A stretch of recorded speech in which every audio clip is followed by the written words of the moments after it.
Well, we hear so much about fossil fuels, including oil, coal, and gas, that continue to pollute and drive climate change. Tech companies are now in a race to harness what's believed to be a cleaner and more cheaper form of energy. And it could one day power everything from high-rises and homes to cars and airplanes. Senior investigative reporter Begad Shaban explains what it is and when we can expect to benefit from it.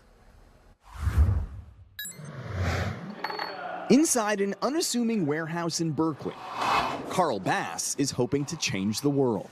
We would have virtually limitless power. Bass, with his company Alpha Ring, is building miniature nuclear reactors. The first ones will fit on this table.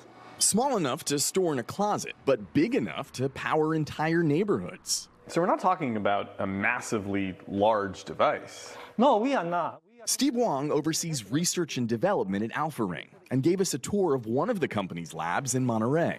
If we can produce abundant energy, that's how we're going to change the world. 3, 2, 1. Alpha Ring is working to create a totally different kind of energy source than what's currently fueling America's more than 50 nuclear power plants. Those facilities rely on nuclear fission, where atoms are split apart to produce massive amounts of energy. But it can also emit harmful radiation. Alpha Ring's reactor doesn't utilize nuclear fission. It uses nuclear fusion.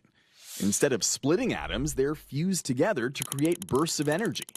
Fusion doesn't emit carbon or radioactive waste, and the materials needed to create the reaction are plentiful, found all throughout the world. We really can produce energy at a fraction of the cost with almost none of the problems of the current energy infrastructure. This essentially would be a much cleaner way of powering our lives. For almost everything we do. You can imagine a small reactor in a vehicle, certainly in a boat or a ship. Almost everywhere where we need to use either heat or electricity, we can produce it differently and much more cleanly. For all the benefits, there is one major complication. No one has ever been able to turn nuclear fusion into a viable energy source. The only place fusion occurs regularly is among the stars, powering most famously the sun. But on Earth, scientists believe we are the closest we've ever been to creating and sustaining that kind of power. Not a matter of if, but when. Physicist John Edwards invited us inside the Lawrence Livermore National Laboratory, where earlier this month, government scientists managed to create a nuclear fusion reaction, their 5th over the past year, where the power produced measured more than what went in to jumpstart the ignition.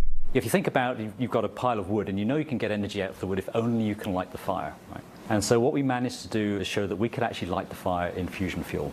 That ignition was sparked by 192 lasers. So here, these are the laser beams. Their aim? To replicate the sun's scorching heat. The lasers are inside these massive aluminum tubes, and together their beams are able to create temperatures topping 180 million degrees. That's 6 times hotter than the center of the sun. Is there anything as hot as that in our solar system? Only when we do another one. Here in the lab? Here in the lab, yeah. Actually relying on fusion power could still be years, if not decades away. Even the most successful reaction here lasted less than a billionth of a second and barely produced enough energy to heat up 2 pots of coffee. The process needs to generate about 100 times more energy to be considered commercially viable, and the frequency of reactions would have to increase exponentially, essentially running nonstop. So you would need to go from about once a month to 10 times a second. 10 times a second, yeah. Private companies are hoping to speed up the innovation and are seeing a surge of investments. More than $6 billion last year. That's over $1 billion more than the year before. If we want to do this relatively rapidly, it's going to be critical that we would be partnering with the private sector. It's a consumer product. Without private industry, I don't see how we get there.